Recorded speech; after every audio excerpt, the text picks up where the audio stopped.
নির্বাচন কি মগের মুল্লুক? এত লোক ঢাকায় থেকে বাড়িতে গেল, আবার টেনে মিছিল করলো, আবার 12 তারিখে সারাদিন মানুষ ভোট দিল। ভোট দেওয়ার শেষে সব জায়গায় শুনি তারিফ আল্লাহর জয় হইল। আবার 13 তারিখে শুনি নাকি বিএনপি জিতে গেছে। এটা কি নির্বাচন মগের মুল্লুক? একটা জিনিস বেশি খারাপ লাগলো, ঢাকা 13 আসনে মামুনুল হক জিতলো, আবার 13 তারিখে বলে হারে।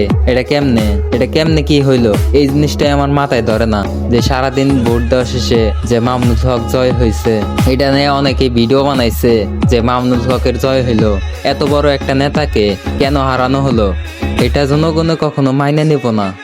বাংলাদেশে মামুনুল হককে যে কোনো আসনে দাঁড় করিয়ে দিলে জয় হইতো। এই মামুনুল হককে হারানো হইলো কেন? আমরা বিদেশ থেকে ভোট দিলাম, বিদেশি ভাইদের কথা হচ্ছে যে আমরা যে ভোট দিছি এই ভোটগুলা গেল কই? ডক্টর ইউনূস বিদেশ থেকে ভোটের ব্যবস্থা করছে, এটা নিয়ে অনেকেই ধন্যবাদ জানাইছে। আর এই ভোটটি এত কষ্ট করে বিদেশিরা যে ভোটটা দিল, এই ভোটগুলা গেল কই? এটা বিদেশিরা কখনো মাইনা নিব না।